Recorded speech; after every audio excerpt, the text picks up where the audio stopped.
Hi, welcome to the Coffee Chat Show here on Buzzin Pattaya, the show where we talk about things that are happening right here, right now, as well as general news, tips, information and advice. I'm delighted. Join me, it's Mark. Mark, how you doing, my friend? Nice to see you. Great. So we're down here at One Stop Visa in probably one of the most outrageous locations in the city. We're in Soy 6. Soy 6.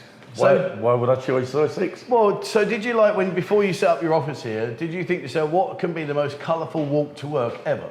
Well, I'm too early for that one, but a colourful walk home. A walk home, of course, yeah. Too early in the day, but from 2 o'clock onwards, it's very colourful. Well, I think I've got you sussed. I think I know what it is. I reckon you're in cahoots with all the girls here. Well, so when the guys come here and fall in love and they say, I've got to go home, darling, you say, no, they bring them down to you and you get them to extend. I do my share of Schengen visas, trust me, I do, yeah. Brilliant. So we're here at One Stop Visa, which is a great place. You've been established, you've got a really good reputation. I want to come and see you really, because I just want to find out what's going on out there right now, because there's a lot of things that are happening that people are getting a little bit confused about. I know you've got a lot of people coming to see you say, I can do this. You're like, no, actually you can't. I mean, where are we in terms of all of our visas right now? At the moment, we've had a few little changes with the retirement visa. I'll go through that one first. Okay. So the criteria for the retirement visa, you need to be 50 years of age. Yeah. You have to have a valid passport with 12 months remaining, 2 clear passport pages. You need a 12-month rent contract now to facilitate the visa. Also, you need to have a Thai bank account with 800,000 baht shown inside of it. 5 photographs, pictures for the passport pictures. And to obtain the bank account, you're going to need a Thai telephone number. Wow. Because you use the Bangkok Bank app, which we set up when you're inside the bank.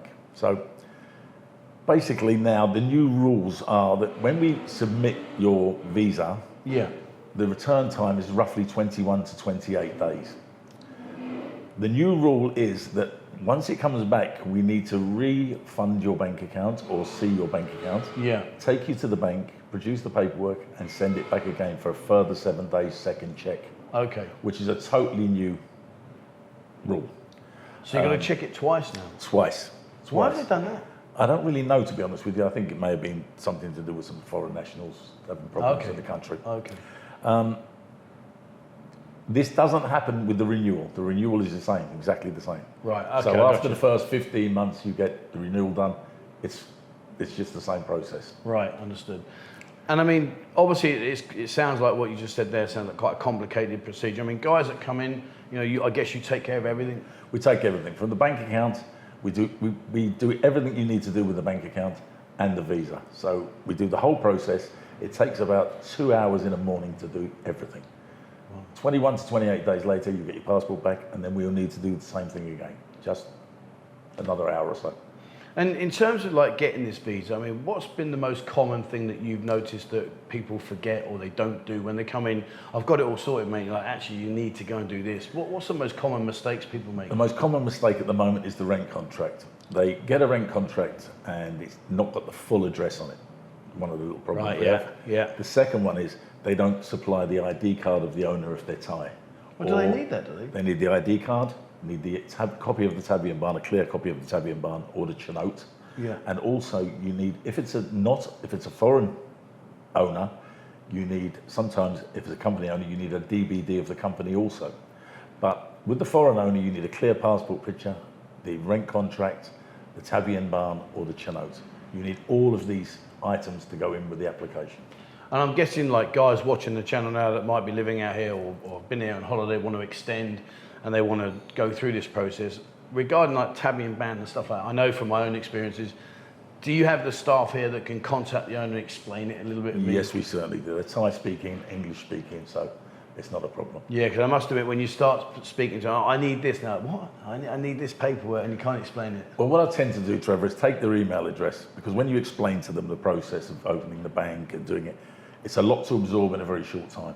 So I take the email address and I send them a very detailed email on the whole process. Okay. Exactly what they require from the owner with regards to the rent contract, the Tabian Ban, the house book, basically.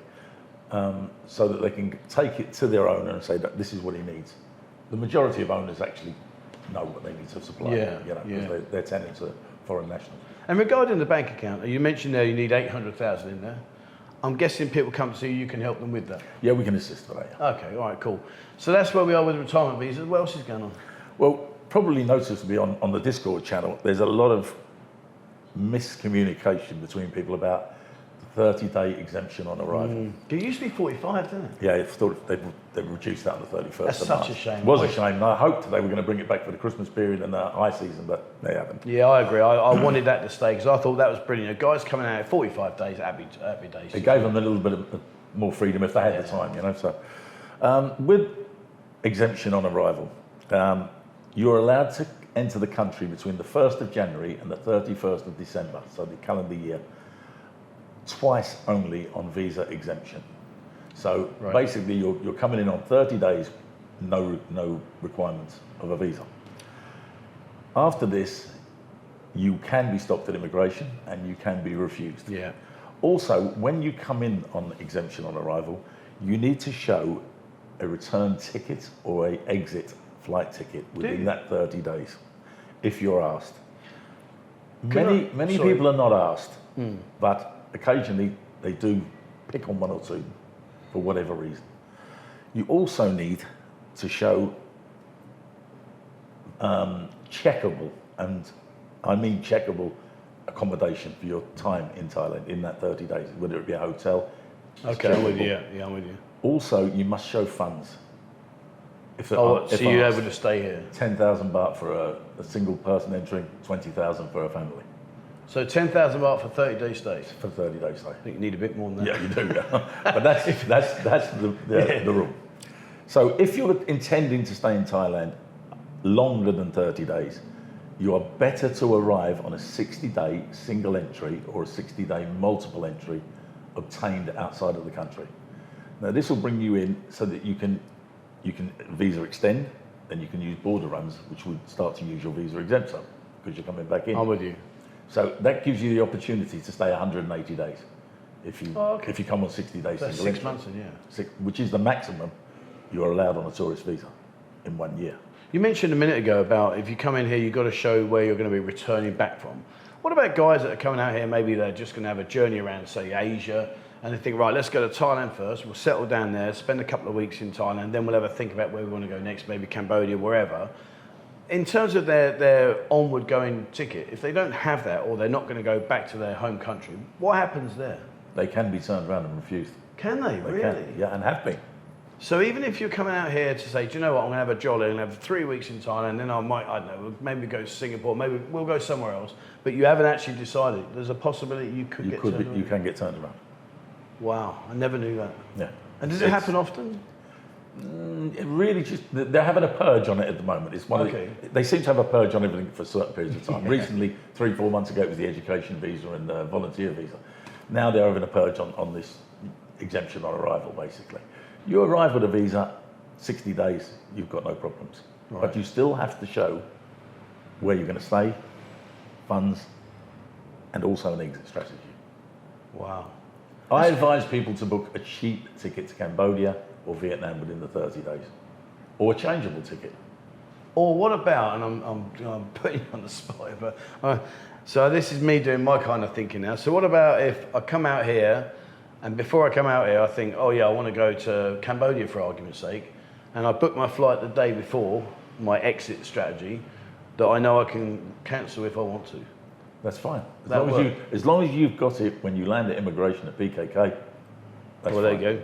There you go, right. So, I mean, it is a bit of a minefield, isn't it? Yeah, it is, honestly. Yeah. And unfortunately, hundreds of guys come in, never get stopped. They're very, very lucky.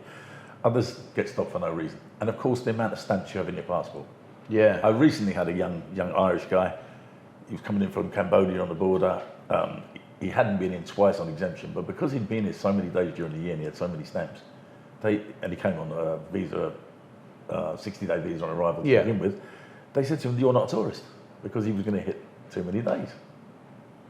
But do you know what's weird though, is at the end of the day, all right, okay, you're not a tourist, you're coming, but surely we should be encouraging people to come here. Of course, that's why when they dropped the 45 days, I thought it was stupid, because it increased the tourism for a period of time. Well, yeah, and of course, like, you know, the idea is we should try to make it as simple as possible to allow people as many people as possible to come out I mean, this country is fantastic. I mean, it really is. I mean, I know we're here in Pattaya, but this is just a postage stamp in terms of the map size of Thailand.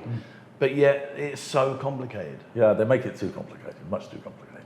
You touched on a minute ago about the education visa. I mean, what's the situation with that right now? Education visas are still available. You have to have a 6-month rent contract minimum, and it must be, you must have 4 or 5 months of it left to apply for the education visa. You can get Muay Thai, language, both still available, but highly scrutinised now. I was going to say, do they still check you with your Thai? They still check you. I know people that have come over here and I'm doing a Thai language one, and you start speaking to them in Thai and they're like, huh? I said, I thought you've been studying for 2 years. This is the problem. If they don't go to the school and they don't learn Thai, if they wish to go out, which is not advisable on an education visa, when they're coming back in, there's a very high chance the immigration officer may ask them some very, very simple Thai questions. Yeah. And if they can't answer, they will be turned back onto a tourist visa. So there you go, guys. If you're trying to pull that one, just be warned, don't leave. It's not as easy as it used to be. Yeah, God. I mean, in terms of general stuff with visas and everything at the moment, I mean, where is things at the moment? Is everything sort of fairly level, fairly calm, or is it... Immigration at the moment are a little bit up in the air. They've had a few problems with some foreign nationals recently. So they're scrutinising things much more. Yeah. And obviously the second visit to the immigration with a retirement visa is part of that scrutinisation. Yeah, I never knew there was a second visit. Yeah, it's only recently come in the last few weeks. Wow. And what about things like people that are coming out here say that want to work out here? I mean, regarding like work permits and stuff like that, I'm guessing you can assist with that as well? We do work permits, we open companies, do all DPDs, everything for them. Yeah. I mean, I know when I'm in my work permit, it's just a long process. But I mean, I've had one now in 8 years, and even still, they still go through the same old stuff. Same stuff, yeah. I'm like, come on, like the stamps are there, just... The first time is a very long-winded process, you know, and you can start it outside of the country, which is better.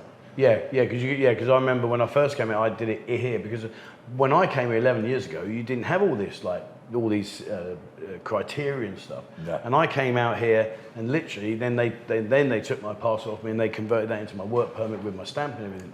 But when I came out, I had none of this stuff. No, they convert it to a non-B for 3 months, and then do the process. Do the process, and then you go on to it.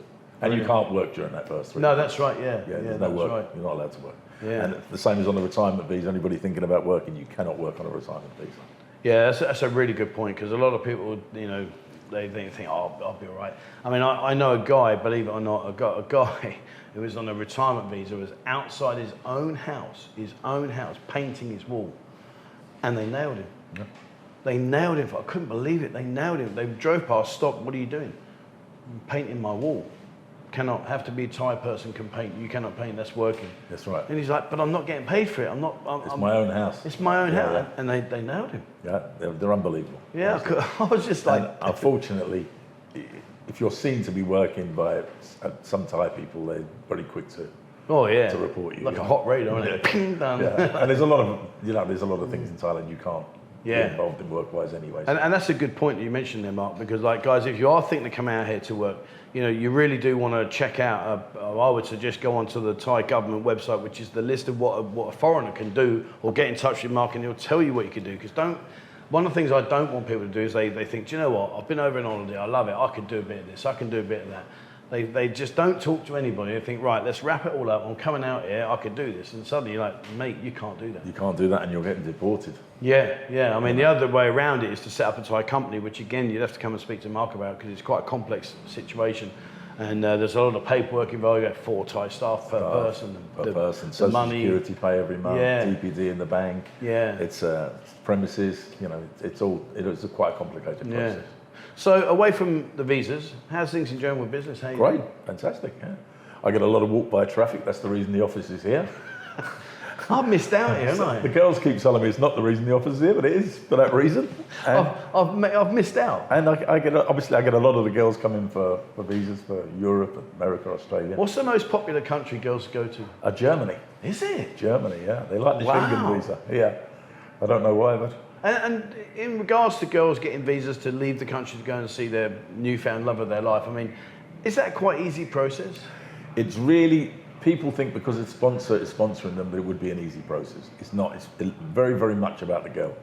If she declared she worked in a bar or a massage, she will not get the visa. Really? And if she has a tabian barn, a house, a business, car, some assets, some children, reasons to return to Thailand, that's what they're looking for. If she's been out of the country within 10 years and returned, it's always a good sign, because she obviously had a visa previously. It is all about the girl to begin with, and then the rest follows on. There needs to be a lot of contact between the both parties. Show a lot of photographs. Communications on the telephone. I love you, darling. Emails, I love you too. Lots of financial sponsorship shown. They both need to supply really good bank account details, and it's a lot relies on it. It's weird though, isn't it, that, you know, at the end of the day, how do I say, well, if you're working in this soy, for argument's sake, and you go down and say, that's where I work, and they're going to go, you ain't getting. I mean, that's really harsh, because it doesn't necessarily mean that they're going to flee the country forever. It just means that they've met someone that they want to go and experience a new way of life for a few months. They're actually better to say they're still living in the village than to say they work in a bar or a massage. And when you talk about financial support, I know it's a difficulty, but in terms of that, what would they class as reasonably acceptable financial support to send to a girl to say, look, I will take care of her? It's not really a huge amount of money, but it's a constant. Oh, okay. A constant, you know, every month some money goes into a bank account, or from Western Union you can supply the paperwork to say that you've supported her. Gotcha. If you've been to the village, pictures in the village with the family, you know, all very, very good. So when the buffaloes died for the 10th time, it's actually quite a good thing then, because you're proving that you're paying. Yeah, you're paying for that buffalo. There you go, see, that's it. That's the buffaloes, your ticket to getting your newfound love back to your country. Yeah. Brilliant. If anybody would like the details on that, if they just drop me an email, I'll send them a full detailed email of the requirements and what each of them need to do. Yeah, there you go, guys. See, so when your heartstrings are being tugged, your bank account's being tugged, come and see Mark and explain exactly what else is going to be tugged as well. Too much, I think. There's a lot of tugging going on. I mean, it's brilliant, man, and I really appreciate you taking the time to update this, because it is a very complex sort of situation. And I say complex, it's not complex if you're like Mark and you're in the know and you know how to do it. But for people like ourselves, maybe we're not quite so au fait with what's going on. It can be very daunting. And like Mark was saying, it's very easy to make a simple mistake that ultimately will cost you you ain't going out. You ain't going out, yeah. So, I mean, even if you think you've got it all bagged up together, I would still suggest just come down and speak to one of the people here at One Stop and just say, look, that's what I've got in place. Am I good to go, or have I made a mistake? At least get the security and the knowledge to know that you're okay, mate. You've done it. You tick all the boxes. Yeah. So you're open every day? No, not every day. Monday to Friday. Monday to Friday. You're still living on a Saturday, I come into the office, and Sunday mornings I'm in the office. You know what business is like. You can't. Monday to Friday. That's part time. But these two ladies don't like to work too often. So Monday to Friday, what times? From 7 in the morning, I'm here. 7 until 5:30, 6. Yeah, I know why you're leaving at 5:36. You've got to do your walking. He's the only guy I know that could park his car right outside here, but he leaves it in the empty house, or not, the empty offices across the road. So you have to walk up the side. Yeah. I don't blame you, mate. I'll be doing the same. The trouble is they all know me now, so I don't get any tugs anymore. You know? Do you know what? I'm in Chaiyapoon, and I'm still, every day I walk up there, I get the lady boys, massage, and I'm like, sweetheart, you see me every single day. I get the same down the back when I come up the motorbike to come round. I'm like, please, just recognise me. I'm not exactly like unrecognisable. I get out the car with Pom some mornings and they still ask me. I get it. Massage? No, I'm okay, darling. Thank you very much. I'm just going to go to this building here. You know the one that's opposite where you work? My bar. Yeah. And getting in contact with you, email? Email, Facebook, phone numbers. Okay. There's 5 or 6 reasons. Okay, so what I'll do, guys, in the description of the video, so have a look down in the description below. I'll put Mark's email, all the contact details, guys, so get in touch. And like I say, all jokes aside, I know we're having a bit of a laugh about where we are, etc. But jokes aside, guys, Mark knows his stuff. His team are very, very good. It doesn't hurt you just to ping an email and say, this is what I'm thinking of doing. Am I good to go, or is it a big no-no? Because trust me, the last thing you want to do is make your mistake, and then you find you're in a world of problems. Advice is free. Yeah, because I'm guessing very brief before we finish here, I'm guessing if you make the mistakes, I guess that puts you on the hot radar next time you apply for something. Oh, most certainly, yeah. So just protect yourself, on the radar, guys. Yeah, just be safe rather than sorry, guys. Mark, it's been a pleasure. As always, thank you very much. Thank you so much, Lee. Guys, that's it from us today. Like I say, please come down. Even better, right? Let's look at this from a different angle.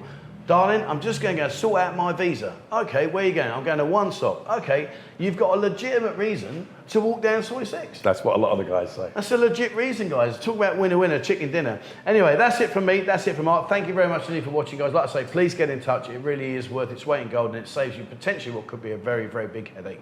So get in touch with Mark.